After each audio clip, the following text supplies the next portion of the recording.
Inicia-se agora o culto da Igreja Batista Betel.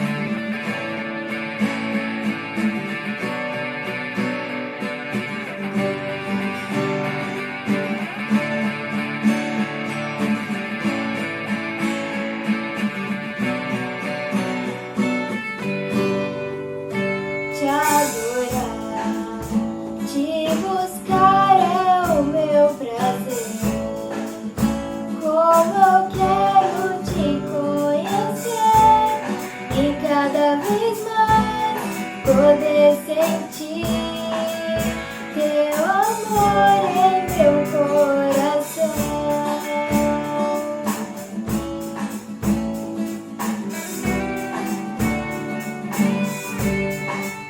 te adorar, te buscar é o meu prazer. Como eu quero te conhecer e cada vez mais poder sentir teu amor em meu coração.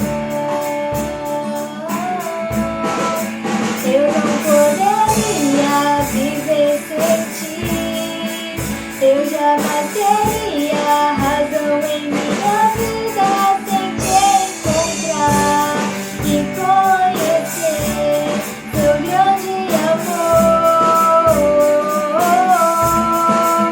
Senhor, minha vida pertence a ti, pois a tua mão que me dá forças pra caminhar, vivendo os teus sonhos e andando em direção ao teu coração, Jesus.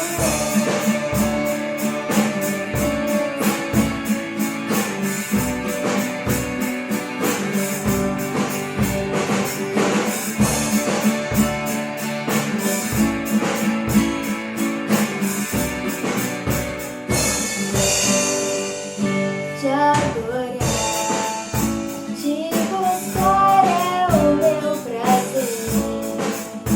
Como eu quero te conhecer e cada vez mais poder sentir teu amor em meu coração.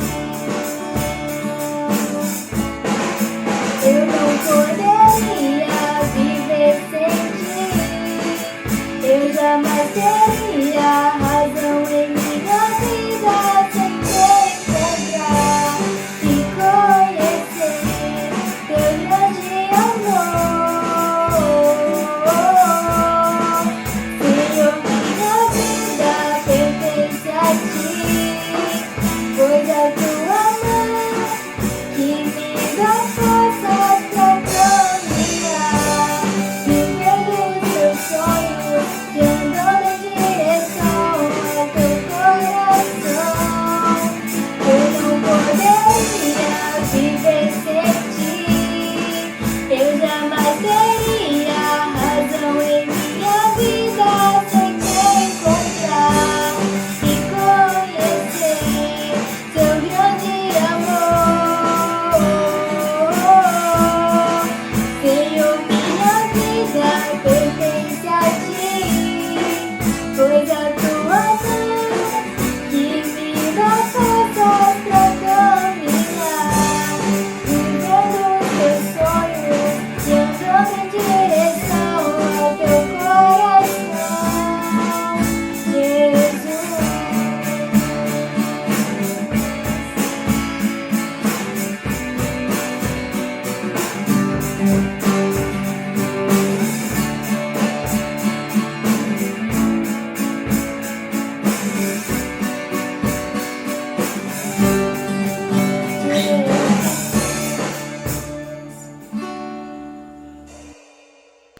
Amém.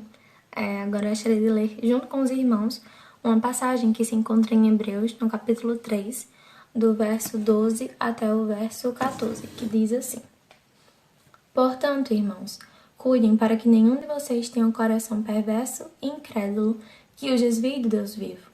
Advirtam uns aos outros todos os dias, enquanto ainda é hoje, para que nenhum de vocês seja enganado pelo pecado e fique endurecido.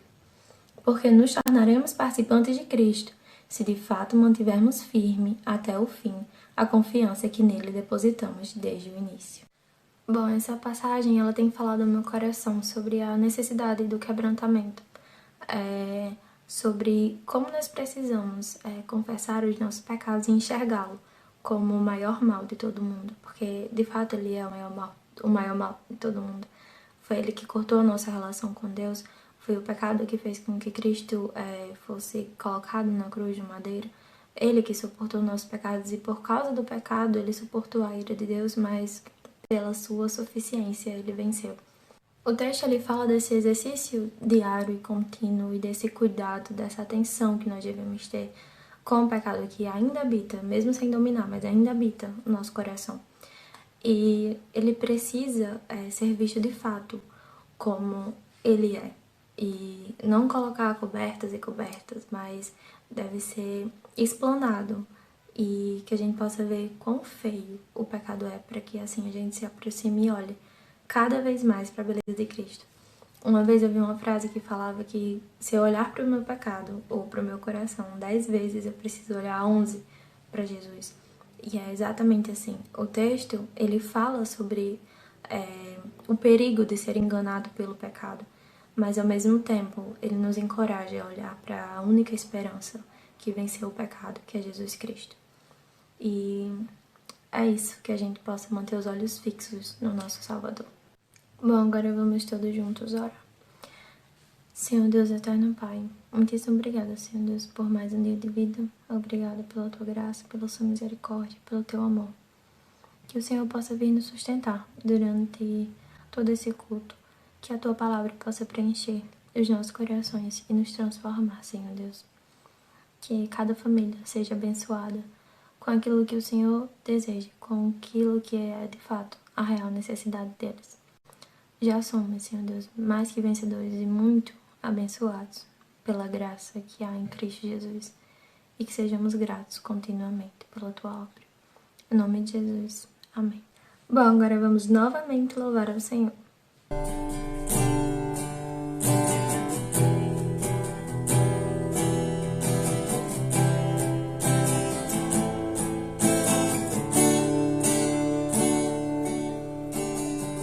Este é o meu desejo,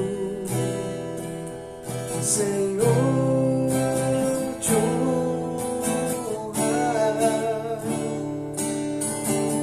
com meu coração, te adorar.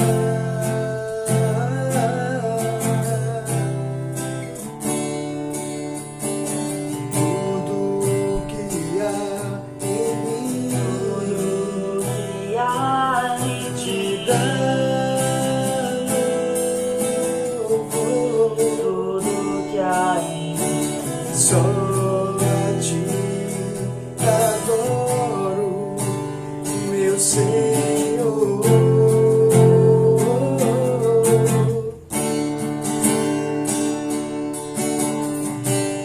Toma o meu coração, toda minha alma. Eu vivo só pra Ti, sempre que eu respirar, cada vez que eu acordar, faz o Teu querer.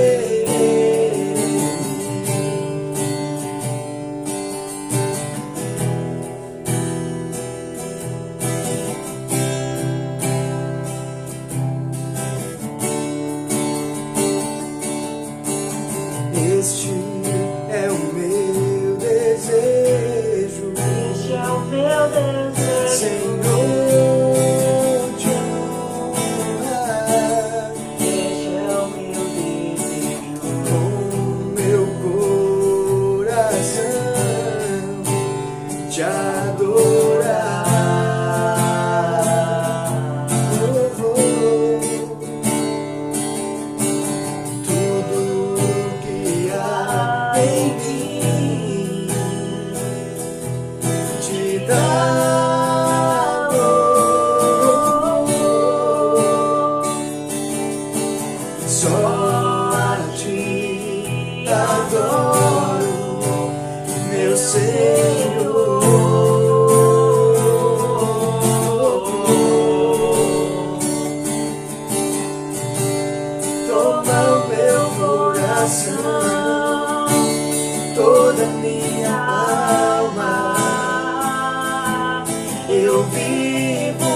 vivo só pra ti.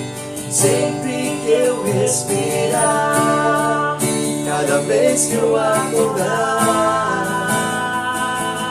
faz o teu querer em mim. Toma o meu coração e toda minha alma. Eu vivo só pra ti. Sempre que eu respirar, cada vez que eu acordar,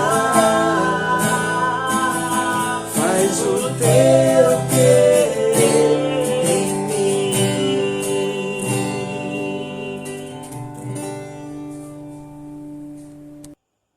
Boa noite, irmãos, graça e paz. Nesse momento eu gostaria de agradecer a Deus pela minha vida, pela minha gestação. Como os irmãos sabem, eu estou grávida, já estou com 9 meses, na reta final. E Deus ele tem sido muito bom comigo, com a minha vida, com a minha família. E nesse momento eu peço oração pela minha cirurgia cesárea que está marcada para segunda-feira, dia 20 de julho. Conto com as orações dos irmãos. Fiquem com Deus. Boa noite, irmãos, graça e paz. Nesse momento estamos passando aqui para agradecer primeiramente a Deus pela vida da nossa família e também pela chegada de Ana Valentina. O parto, graças a Deus, deu tudo certo. Foi uma bênção. Boa noite, irmãos, graça e paz. Quero agradecer aos irmãos pelas orações e pela chegada de Ana Valentina. E o Senhor possa abençoar a nossa família e agradecer a Deus por tudo. Que Deus abençoe a todos os irmãos. Como de costume, agora é hora de falar sobre o ministério que fez com que a mensagem da cruz chegasse aos nossos corações. Esse mesmo ministério irá fazer com que muitas outras pessoas sejam alcançadas por meio da mesma mensagem que nos alcançou. Nós estamos em campanhas de missões estaduais e nós podemos contribuir com essa obra de 4 formas: indo, mobilizando, orando e contribuindo financeiramente. Bom, agora vamos assistir um vídeo que vai falar um pouco mais sobre essa missão. Graça e paz, meus queridos irmãos batistas potiguares, nosso estado do Rio Grande do Norte. É com muito prazer que nós estamos aí na campanha de missões estaduais 2020, não é? E nós queremos apresentar aqui um pouco do trabalho na praia de Pitangui. Eu me chamo Pastor Rui, missionário da Junta de Missões do nosso estado, juntamente com a minha esposa Geisa e a minha filha Ruth. Estamos ali em Pitangui, na PIB de Pitangui, não é? Fazendo um trabalho pioneiro já há 10 anos e graças a Deus nós podemos dizer, até aqui o Senhor tem nos ajudado.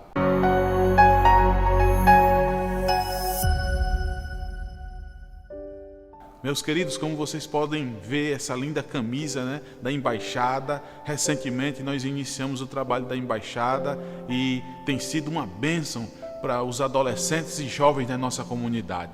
E eles têm sido ensinados e sendo instruídos através da palavra de Deus, através desse ministério abençoador, que é o Ministério Embaixadores do Rei, e tem sido bênção de Deus na nossa comunidade. Meus irmãos, nós estamos com a campanha lá também de arrecadação de alimentos na nossa comunidade, e graças a Deus nós já conseguimos nesses últimos dias, no período da pandemia, cerca de 100 cestas básicas e tem chegado, nas famílias para a glória do nome de Jesus Cristo. E queremos contar com você, com a sua oração, porque juntos, meus irmãos, somos melhores. Outro trabalho, meus irmãos, que tem sido desenvolvido lá, começou na realidade no final do ano passado, é o projeto Bíblia para Todos, Nós temos entregado, nós temos abençoado a cada família, com um manual desse aqui, que é a Palavra de Deus. E não só entregado, meus queridos, mas estamos também ensinando, falando sobre o Antigo Testamento, o Novo Testamento, capítulo, versículo, ensinando a eles também a ler a Palavra do Senhor. E é isso. Nós temos muitos desafios no nosso campo e na praia de Pitangui não é diferente. Eu quero reiterar nosso pedido que você continue orando por nós, continue colaborando com a obra missionária do nosso estado, para que possamos avançar para a glória do nome de Jesus Cristo, tá certo? Eu estou na missão a serviço do amor de Deus. Que Deus abençoe a sua vida, que Deus abençoe a sua família.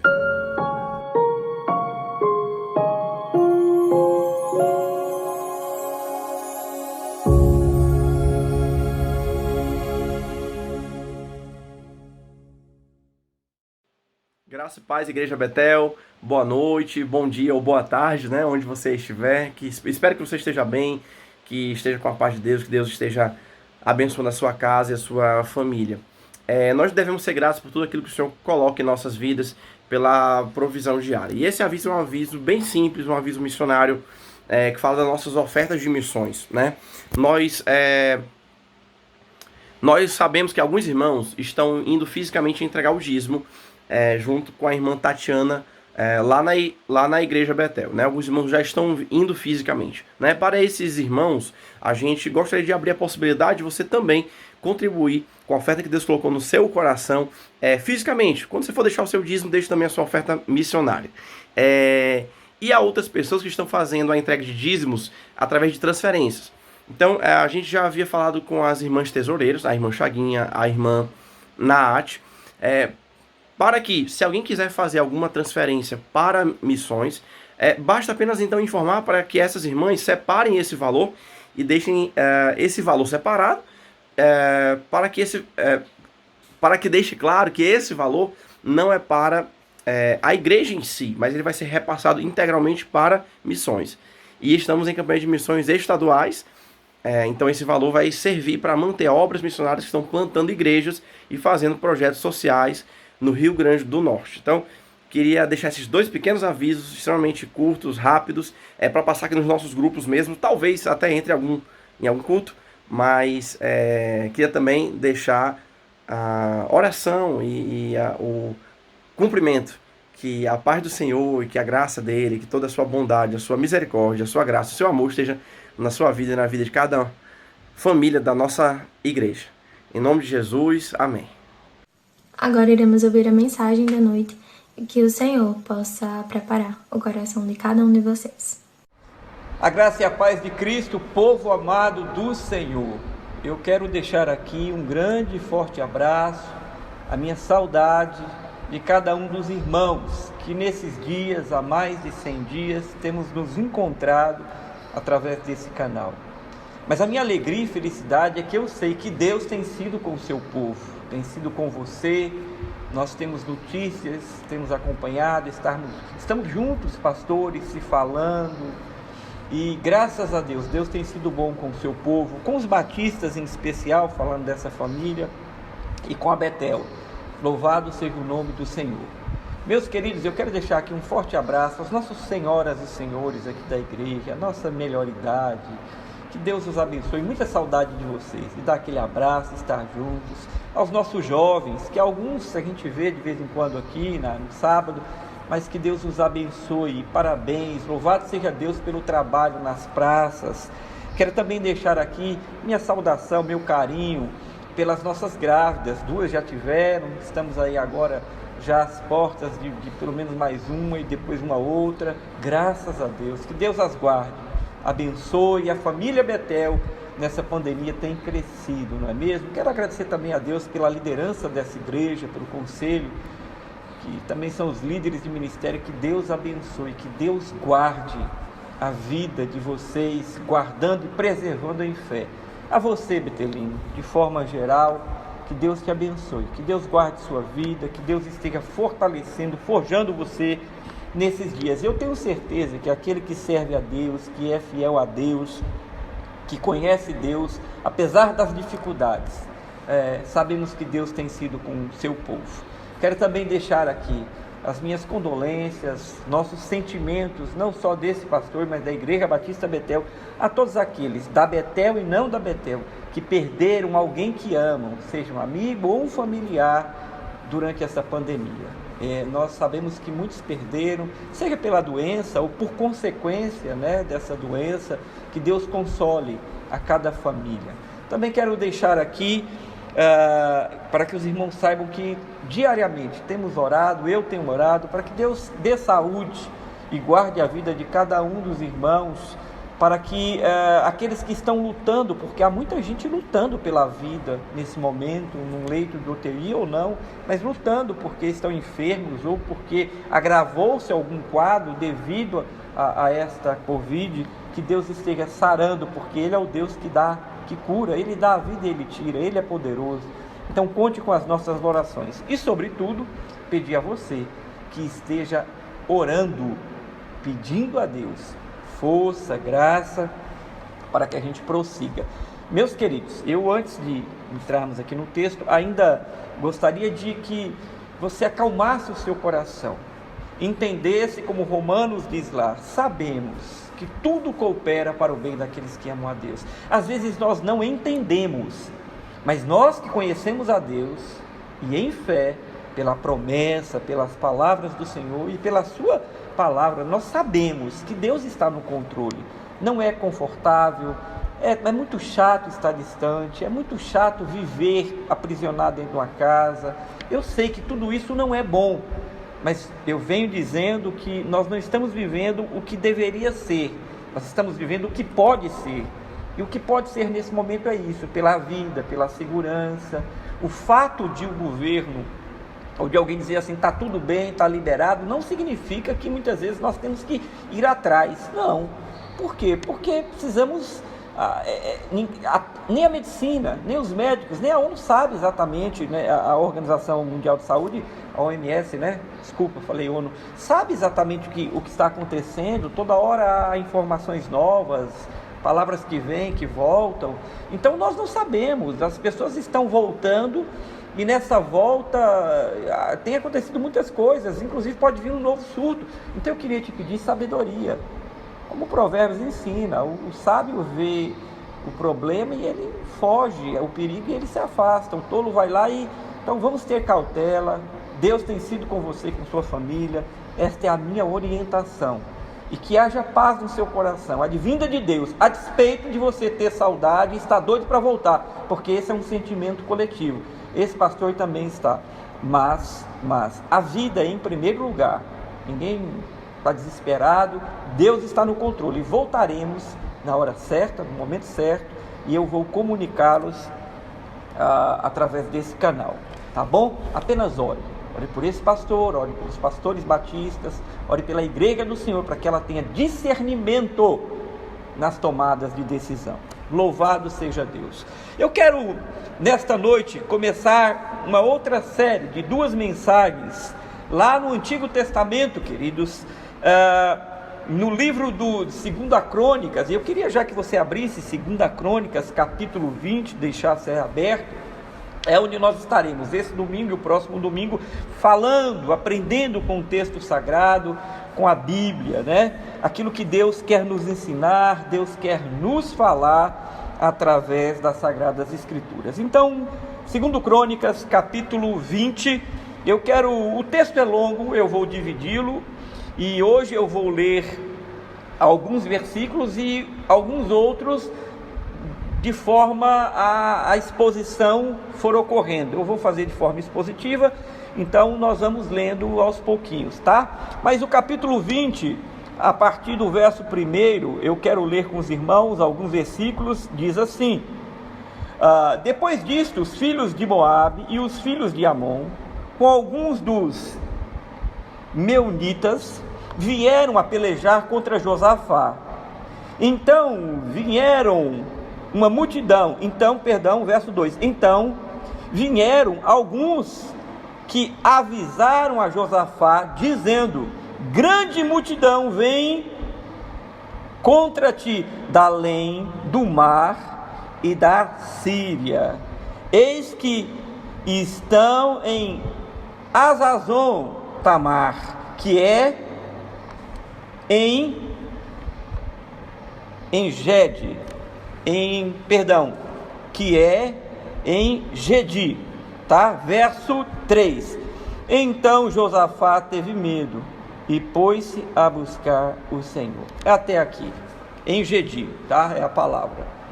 Vamos orar, curva sua cabeça. Grande e soberano Deus, Pai misericordioso, toda honra, toda glória sejam dados ao Senhor. Nessa noite nós estamos diante da Tua Palavra, a verdade bíblica, e eu lhe peço que o Senhor fale ao coração do Teu povo. Toda e qualquer dificuldade, ó Senhor, desobstrui os ouvidos espirituais, os olhos espirituais sejam abertos e a compreensão venha. O pecado nos impede, nos limita, mas que a ação do Teu Espírito nessa noite possa trazer direção, iluminação ao coração da Tua amada igreja. Senhor, que a Tua palavra faça diferença. Deus, que esta palavra faça diferença no coração e na vida do Teu povo. Em algum momento, que esta palavra, a Tua palavra, faça diferença na vida do Teu povo. Que ela cumpra o propósito pelo qual ela foi enviada nessa noite. É a nossa oração, no nome de Jesus Cristo. Diga amém. Louvado seja Deus. Muito bem, o título da mensagem desta noite é: o que fazer quando eu tenho medo? Exatamente, o que fazer quando eu tenho medo. Mas antes eu queria... O livro de Crônicas é um livro que poucas pessoas leem. A tradução significa acontecimentos. O livro de Crônicas narra basicamente o retorno de Israel do cativeiro dos 70 anos ali na Babilônia. Exatamente disso é que o texto sagrado fala. Israel passou ali, Deus havia avisado pelo seu pecado, 70 anos na Babilônia. Então, o livro vai narrar a genealogia, parte dela, do Israel, não é? O livro vai trazer 3 aspectos desse retorno do cativeiro. Esse é o período que o livro narra, fala um pouco também da história dos reis de Israel, complementa um pouco de 1º e 2º Samuel, de 1º e 2º Reis, e traz a narração basicamente dos reinados dos principais reis. Segundo a Crônica fala muito do rei Davi e dos fatos relacionados ao cativeiro e ao retorno do cativeiro. E esse texto aqui fala um pouco sobre isso, então, que aconteceu em 3 fases. A primeira fase, né, quando a Pérsia tomou e destruiu o reinado de Nabucodonosor, da Babilônia. Então, em três momentos, por volta de 40 anos, e é importante os irmãos entenderem isso para a gente ter esse pano de fundo. Vieram primeiro o grupo maior, que saiu primeiro ali, depois que Ciro liberou, que foi o grupo que o grande líder Zorobabel trouxe com ele para a reconstrução do templo. Obviamente que um templo muito modesto, sem o glamour e a beleza, a grandeza do templo de Salomão, não é? Ele com o sacerdote Josué que o ajudou nesse processo. Esse foi o primeiro grupo. O segundo grupo é o grupo que veio depois, com Esdra. Esdra veio fazer o reavivamento, trazer a lei, reavivar o coração daquele povo, então proclamar de novo todas as cerimônias, as festas, sacrifício, através da lei, naquele grande culto, né? Essa foi a segunda etapa, a proclamação da lei, o reavivamento de Israel.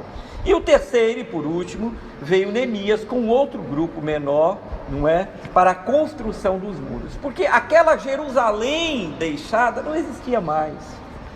Jerusalém estava devastada, vazia, sem a glória de Deus, sem a presença de Deus, tomada pelos inimigos, completamente tudo destruído. Não havia mais o glamour, a riqueza, o reinado do grande rei Salomão, do grande rei Davi. Não havia mais nada dessas coisas, estava devastado. Então era preciso restaurar e refazer tudo naquele momento, tanto o templo, para que houvesse então os cultos a Deus, o serviço a Deus, os sacrifícios ao Senhor, a leitura da lei, a retomada espiritual daquele povo. Deus havia abandonado aquele lugar, e também os muros pela segurança, porque os inimigos estavam ali misturados e com intenções ruins. A intenção era proclamar e reavivar no coração daquele povo, meus irmãos, a promessa do Senhor. As promessas que Deus havia feito no passado, as profecias do Senhor para o futuro, do Messias. Então essa era a intenção. Ainda neste livro, nós encontramos a história de alguns reis. E nesta noite eu quero então falar com os irmãos sobre Josafá, que é o rei em questão no capítulo 20. Deixa eu falar um pouco sobre a vida do rei Josafá, o quarto rei de Israel.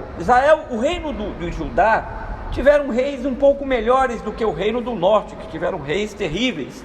Mas o que não significa que esses homens não falharam e que alguns cometeram erros graves. Josafá foi o quarto rei, filho de Asa, que também foi um rei de Israel. Josafá foi considerado um bom rei, apesar de ter errado em alguns aspectos.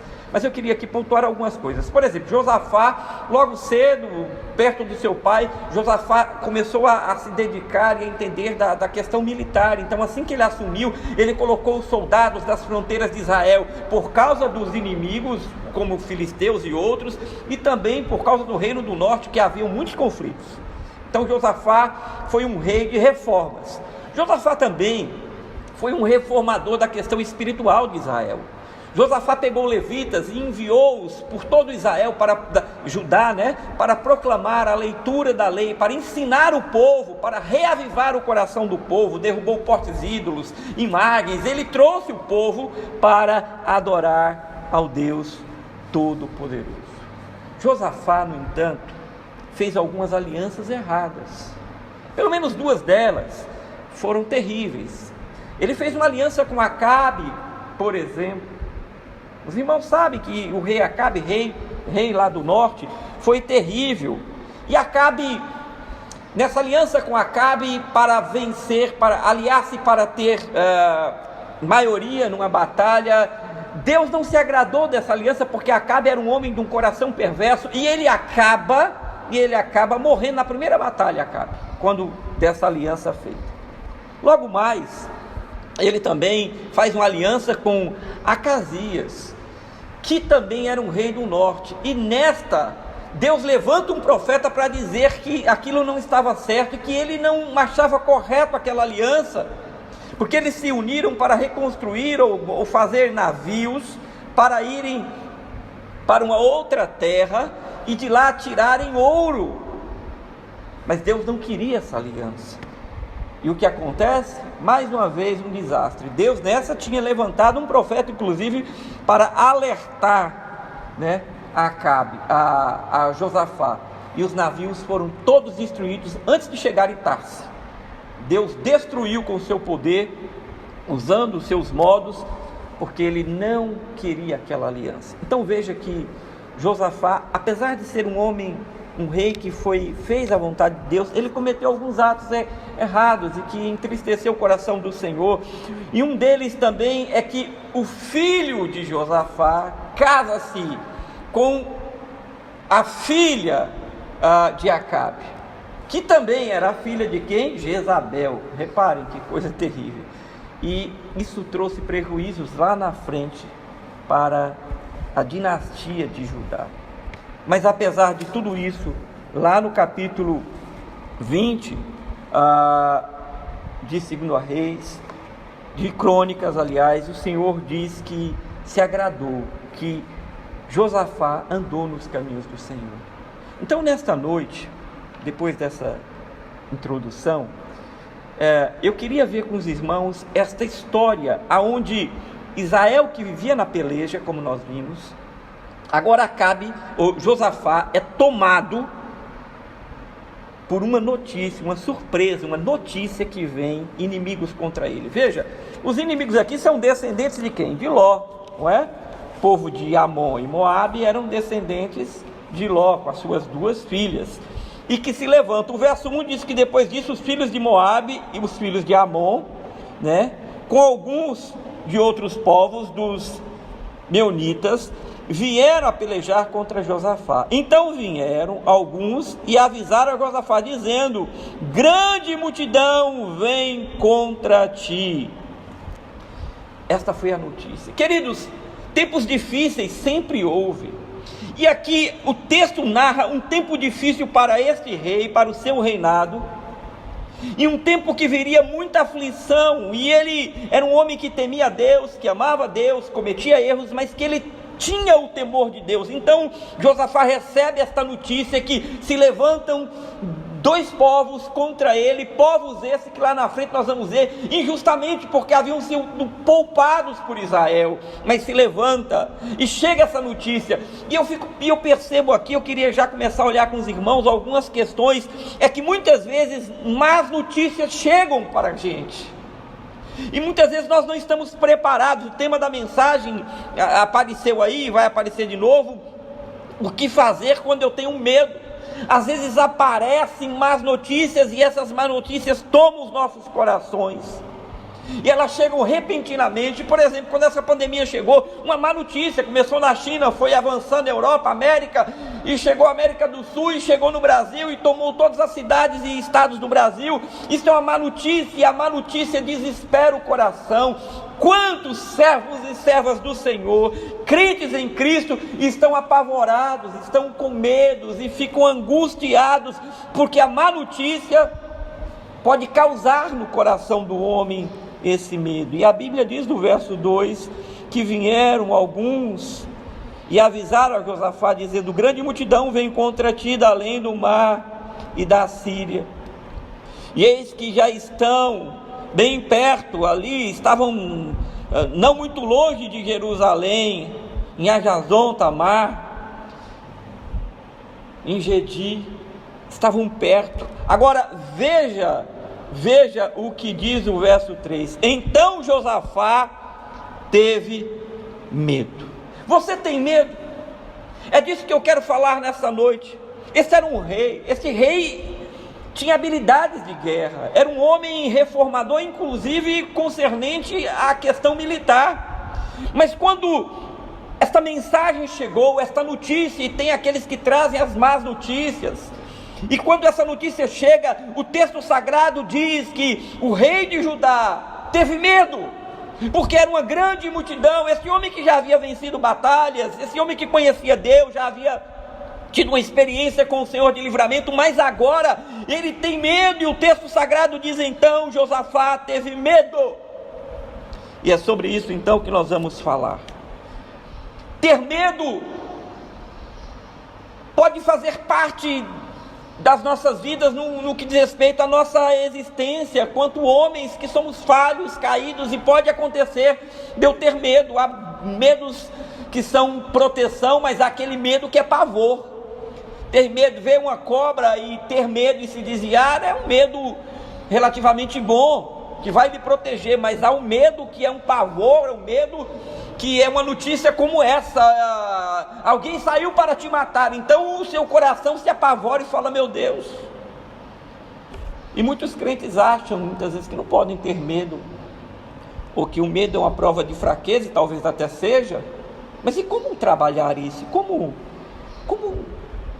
vencer o medo? Como vencer uma batalha, uma guerra, de um levante contra sua vida, como Josafá contra a nação de Judá, contra a sua casa? Se eu recebo essa notícia e sou pego de surpresa, e meu coração aperta, e eu fico apavorado, e eu fico com medo, como meu irmão e minha irmã vencer isso? Então eu quero ver aqui alguns pontos com os irmãos. A primeira coisa que eu queria ver, Josafá no verso 3. Primeira coisa, vai aparecer aí na sua tela: Josafá busca a Deus. Verso 3 diz assim: Josafá teve medo e pôs-se a buscar o Senhor.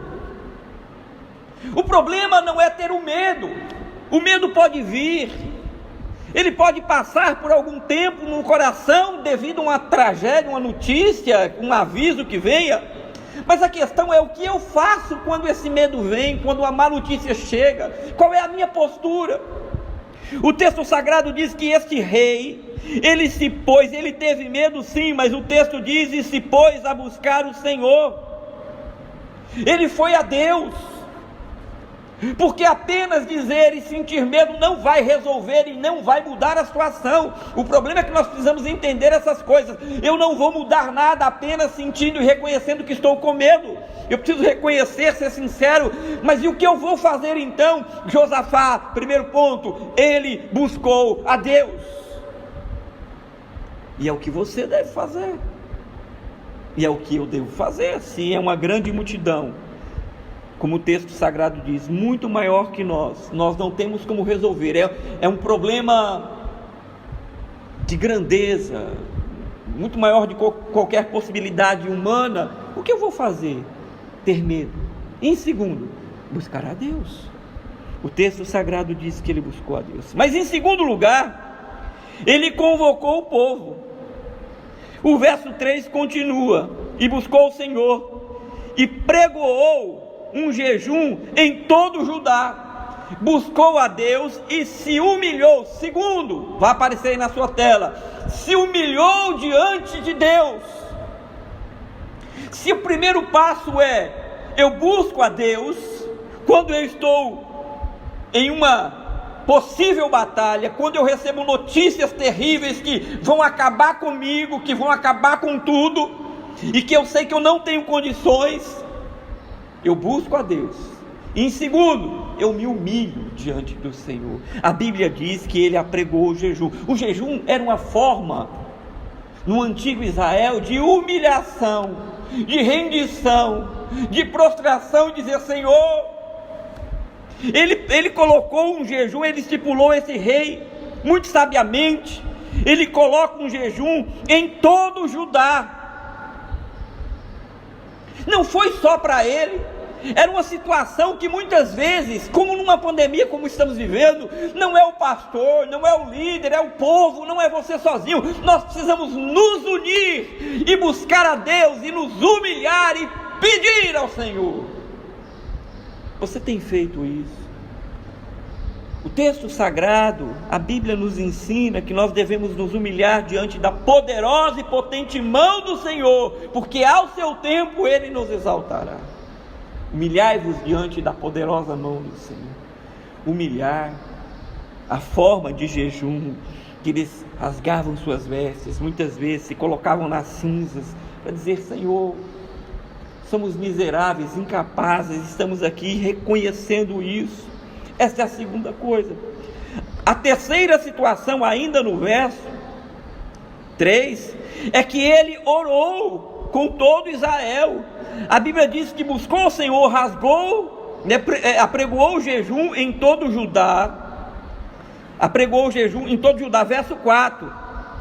E congregou para pedir socorro ao Senhor. Eles buscaram o Senhor em oração. Precisamos orar. Eu não tenho força, arrume. Busque a Deus, se humilhe diante de Deus, ore diante de Deus. Eu venho pedindo e falando: ore, Betel, ore, Betel, ore, ore mais, ore todo o tempo. Não existe como vencer batalhas contra o inimigo se não for através da oração. É a arma que a igreja tem, através da palavra, em oração. Ele buscou, ele se humilhou, eles oraram. E ainda no terceiro, e pediu socorro, oração pedindo socorro. Veja no verso 4, e Judá congregou para pedir socorro ao Senhor. Eu vejo muitas pessoas pedindo socorro para todo mundo, menos para Deus. Nós estamos falando de um rei que estava debaixo de uma situação terrível, com medo no coração, por uma batalha que ele já previa que seria impossível de ganhar, mas ele tem posturas, ele tem ações do cunho espiritual de alguém que realmente tomou o caminho certo mediante a situação, e ele agora busca, o texto sagrado diz, para buscar a ajuda de Deus. E você? Você busca a ajuda de quem? Parece simples isso, mas a gente lembra de vários nomes. A gente lembra de bancos, a gente lembra de muitas pessoas, de instituições, mas o texto sagrado diz que esse rei congregou o povo e ele mesmo para pedir socorro a Deus. Quarto, orou. Orou novamente? Sim. Mas orou como? Olha comigo no verso 5. Olha o que diz o verso 5. Diz assim: pôs-se Josafá em pé na congregação de Judá e de Jerusalém, na casa do Senhor, diante do pátio novo, e disse: eu preciso orar, o Senhor já falou. Mas Josafá e aquele povo não orou de qualquer forma. Ele orou como? A Bíblia nos ensina sobre oração. A Bíblia toda fala sobre oração. Jesus ensinou sobre oração. Mas não é orar de qualquer jeito. Nós precisamos conhecer a palavra para sabermos orar. E orar de forma eficaz, correta. Jesus tirou um capítulo, dentro de um capítulo, versículos para ensinar sobre como orar. Ele nos ensina aqui que eles oraram. E oraram como? 3 situações eu queria colocar aqui, pelo menos 3 situações, para a gente entender como eles oraram, como esse rei orou. Primeira, vai aparecer aí, primeira coisa, um aspecto da oração eficaz, que faz a diferença, no verso 6, ele ressalta a grandeza de Deus. Veja comigo no verso 6, e disse: Senhor, Deus dos nossos pais, porventura não és tu Deus dos céus? Josafá conhecia a grandeza de Deus. Que Deus servimos? Quem é esse Deus que você serve? Não se vence uma batalha sem saber quem é que está do seu lado. O inimigo eles já sabiam, eram pelo menos 3 povos que estavam unidos para atacar o Judá. Mas este homem, este rei, reúne o seu povo para dizer: vamos buscar a Deus, vamos nos humilhar diante de Deus, vamos orar a Deus desta forma, engrandecendo em primeiro lugar, porque tu, Senhor, não és o Deus dos céus. Olha a grandeza, a imensidão de todo o universo, o Criador dos céus e da terra. Você precisa chegar, orar a Deus conhecendo quem Ele é, e o primeiro aspecto que você precisa entender é que Deus é grande. E você precisa declarar a sua grandeza.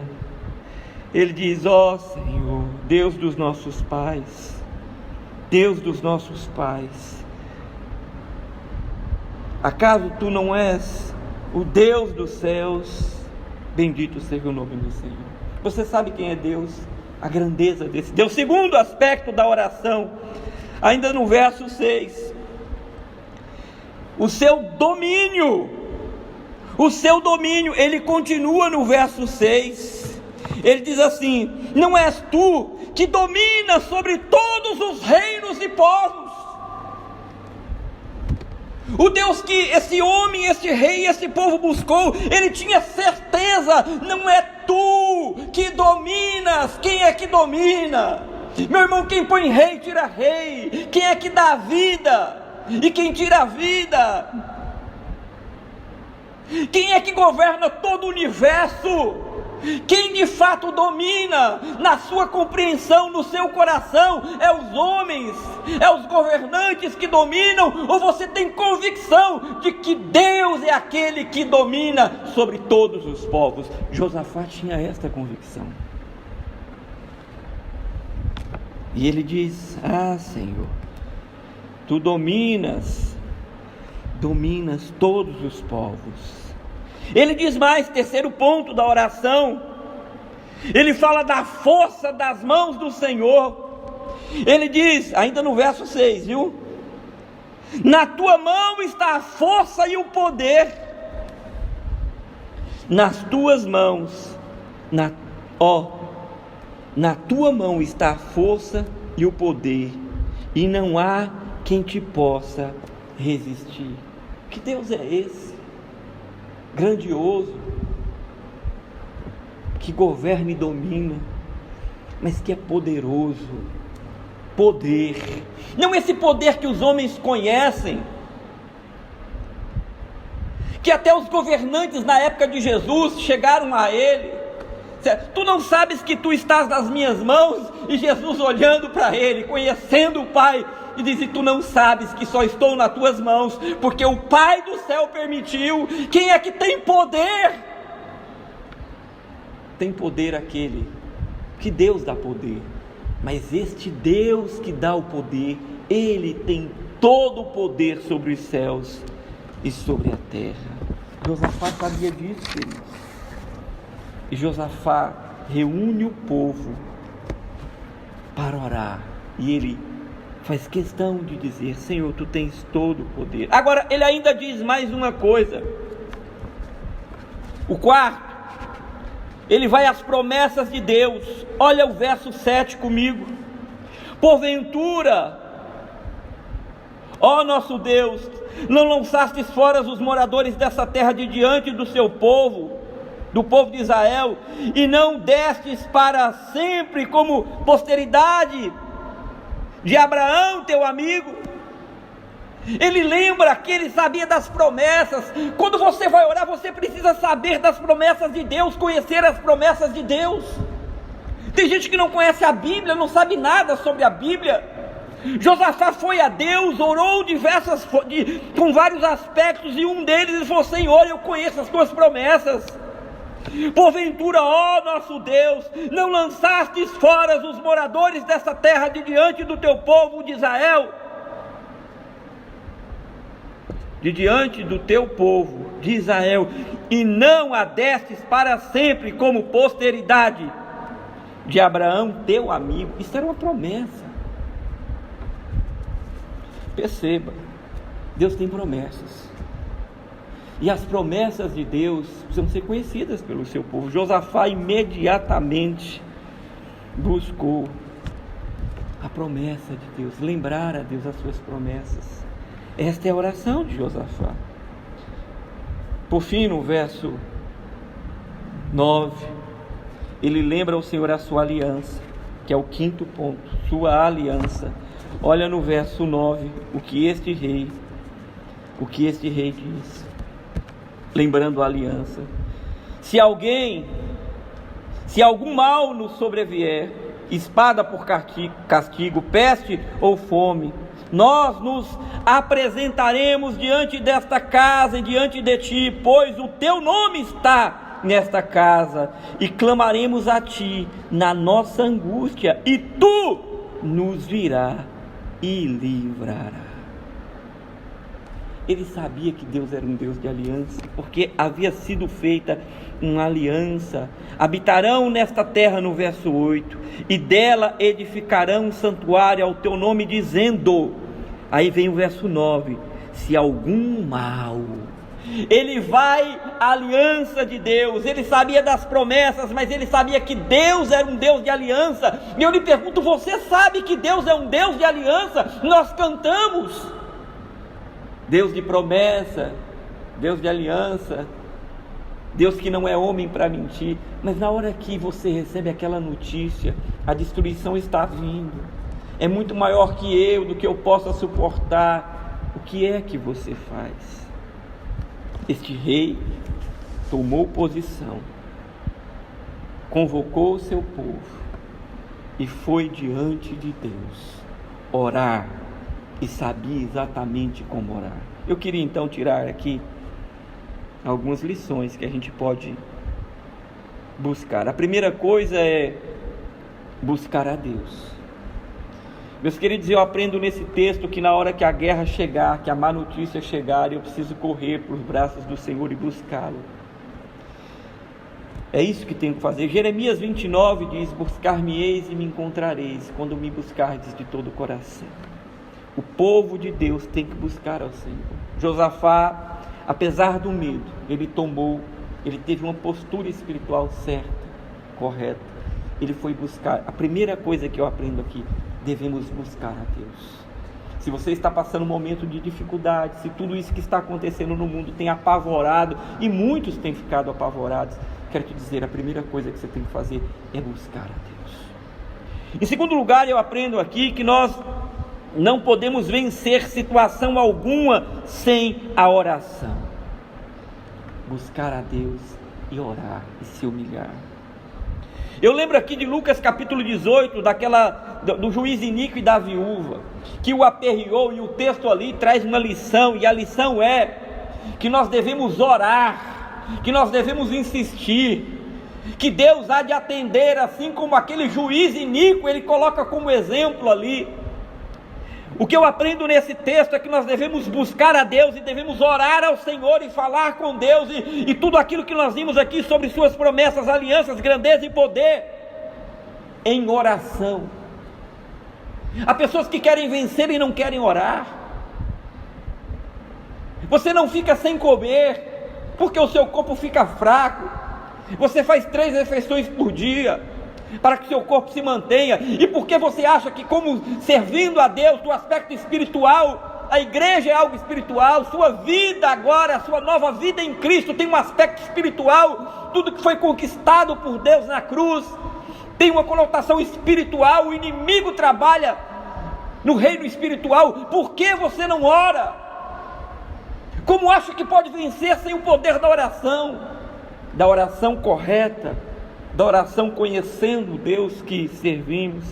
Eu aprendo aqui que para vencermos uma batalha precisamos buscar a Deus. Em segundo lugar, precisamos orar sem cessar, como diz Tessalonicenses, 1 Tessalonicenses.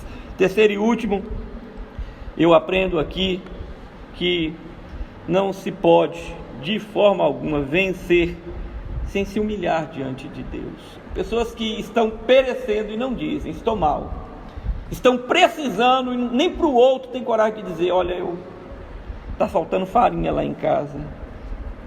Humilhai-vos diante da potente mão do Senhor, e no seu tempo Ele vos exaltará. 1 Pedro 5,6. Esse rei não teve problema em se humilhar, em convocar todo o povo para se humilhar.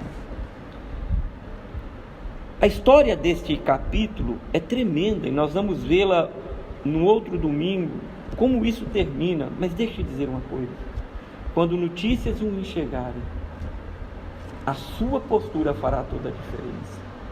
Não é que, pastor, eu não queria ter medo. Não é a ausência do medo, é apesar do medo. Busque a Deus e saiba que Ele é muito maior que qualquer adversidade e inimigo que se levante contra você. Amém? Louvado seja Deus. Que Deus aplique essa palavra ao seu coração. Nós vamos ouvir uma canção e nós vamos voltar para orar. Deus te abençoe.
gerações Ele é. O tempo está em suas mãos, o começo e o fim, o começo e o fim, Três se formam em um, Filho, Espírito e Pai, Cordeiro e Leão, Cordeiro e Leão. Quão grande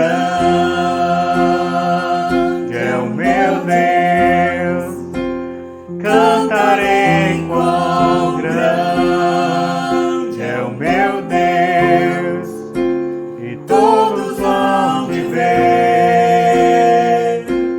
Quão grande é o meu Deus.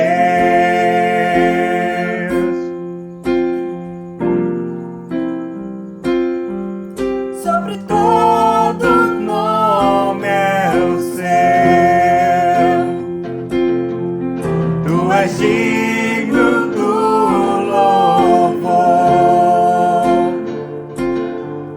Eu cantarei quão grande é o meu Deus.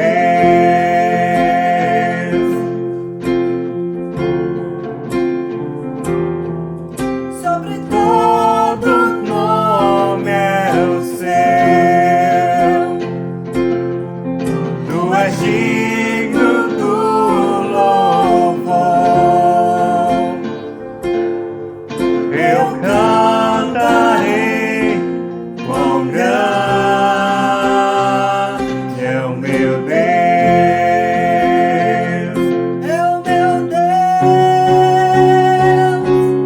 Quão grande é o meu Deus. Eu cantarei, Cantarei quão grande é o meu Deus, e todos vão te ver.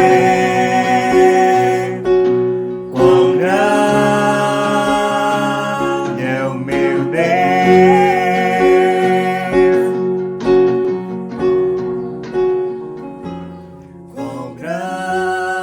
Quão grande é o meu Deus. Cantarei quão grande é o meu Deus, e todos vão te ver. Quão grande é o meu Deus.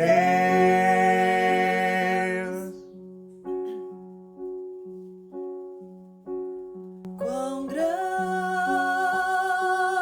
é o meu Deus. Cantarei quão grande é o meu Deus. Todos hão de ver quão grande é o meu Deus.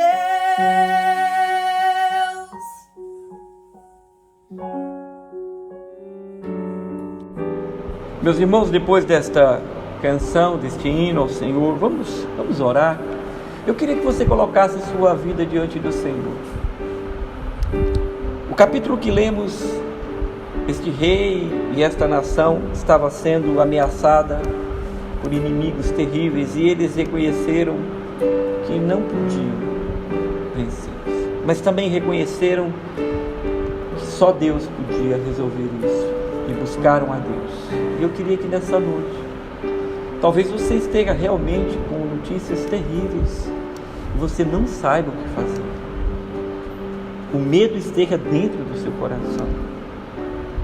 Mas eu queria te motivar nesta noite a buscar a Deus, a orar ao Senhor e a confiar que Ele, esse Deus Todo-Poderoso, eu queria te incentivar a se humilhar diante dEle, porque Ele é Deus.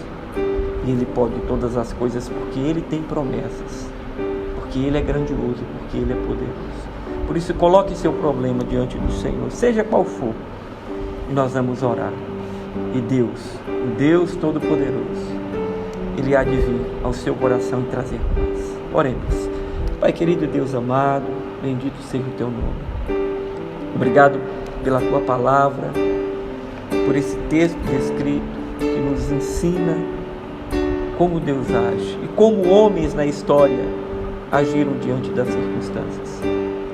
Tu conheces o coração de todos os que estão ouvindo esta mensagem, sabes de tudo. Eu lhe peço, meu Deus, em nome de Jesus, visita esse povo, visita o coração desse povo, tua palavra não falha. E como Josafá, Judá, nós recebemos notícias difíceis e que nos amedrontam o coração, mas nós queremos dizer que elas não são maiores nem mais temíveis do que o Deus que nós servimos. E nessa noite, Pai, este coração aflito, esta família em dificuldade, este povo, o Teu povo, olha para o Teu povo, que o Teu povo se volte para a Tua face e se curve diante do Senhor, porque certamente virá a resposta lá do alto.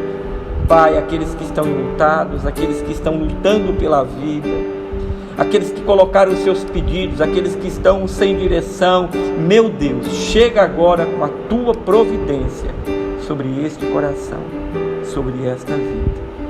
Nós oramos, nós já Te agradecemos, no santo e no glorioso nome de Jesus. Amém. Louvado seja Deus. Meus amados, Deus te abençoe. Que Deus te faça aquele e aquela que buscam a Ele na hora da angústia. Apesar do medo, Deus irá manifestar na sua vida. Basta você crer e buscá-lo. Amém? Eu desejo uma ótima semana a todos. Que Deus te abençoe e te guarde. Que você o busque e ouça a sua voz. Que você se humilhe e Ele te exalte. Nós estamos aqui. Se precisar, chame. Nós estamos perto, estaremos dando notícia aí sobre a volta da igreja, como será, quando será. Acalma o teu coração, Deus está no controle, porque Ele é o nosso Deus. Que o amor de Deus o Pai, que a graça do nosso Senhor e Salvador Jesus Cristo e que a comunhão do Espírito seja com toda a sua igreja hoje e para sempre. Amém. Deus te abençoe e uma boa noite a todos.